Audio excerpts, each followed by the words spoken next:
प्रदेश भर में आज अंकिता भंडारी हत्याकांड को लेकर कई सारे सामाजिक संगठनों और राजनीतिक दलों ने बंद का आह्वान कर रखा है। आप देख सकते हैं कि बंद का कोई भी असर फिलहाल तो देखने के लिए नहीं मिला।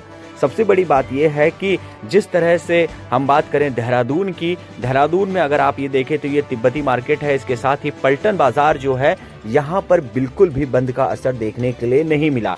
प्रदेश भर की अगर हम बात करें तो प्रदेश भर में भी इस तरह का असर देखने के लिए नहीं मिला। जगह जगह लोगों ने दुकानें बंद करवाने की कोशिश जरूर की।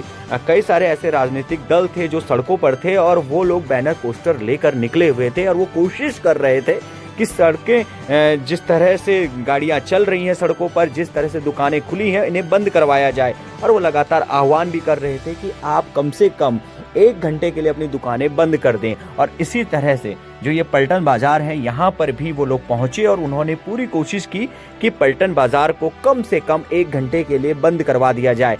लेकिन जो देखने के लिए मिला वो बिल्कुल ही जो है ऐसा एक्सपेक्ट जो है वो किसी ने नहीं कर रखा था। दुकानें जरूर बंद की गई उस समय, लेकिन जिस तरह से दुकानें बंद की गई और थोड़ा सा आगे जब जिन्होंने दुकानें बंद की वो निकले, उसके तुरंत बाद जितने भी दुकानदार थे उन्होंने अपनी दुकानें खोल ली। उनका कहना था, दुकानदारों से जब बात की गई तो उनका कहना था कि हमें जो है आज संडे है और संडे के दिन जो है हम कोशिश करते हैं कि ज़्यादा से ज़्यादा ग्राहक आए, इस वजह से हम ज़्यादा देर तक अपनी दुकानें बंद नहीं कर सकते हैं। तो ये सीधे तौर पर उनका कहना था। और नज़र यही आया कि जितने भी सामाजिक संगठन थे, जितने भी लोग थे, उन्होंने लगातार कोशिश की कि दुकानों को बंद करवाया जाए। वो जबरन भी कर रहे थे कि किसी तरह से दुकानें बंद की जाएं, लेकिन कोई असर देहरादून में बिल्कुल भी देहरादून में तो देखने के लिए नहीं मिला।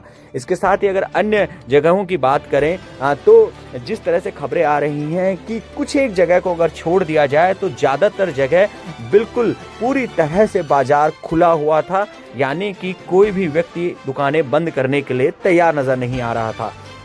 सबसे बड़ी बात यह है कि जब हम अंकिता भंडारी हत्याकांड की बात करते हैं तो मुख्यमंत्री पुष्कर सिंह धामी से इससे पहले लगातार मांग की जा रही थी कि वो सीबीआई जांच की बात कहें और सीबीआई जांच के लिए आदेश दें।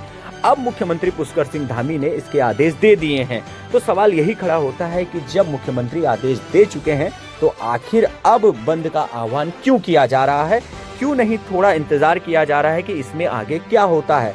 क्योंकि जिस तरह से सवाल खड़े किए जा रहे हैं, पहले मांग की जा रही थी, अब कहा जा रहा है कि जो सुप्रीम कोर्ट के जज हैं उनकी अध्यक्षता में जांच नहीं करवाई जा रही है। अब कह रहे हैं कि वीआईपी को लेकर सवाल नहीं किए जा रहे हैं, जबकि मुख्यमंत्री साफ कर चुके हैं कि अब इसकी जांच सीबीआई करेगी। और सीबीआई जिस तरह से जांच करती है तो वो एक एक चीज को बहुत ही गहनता के साथ जो है वो उसमें गहन करती है, समझती है।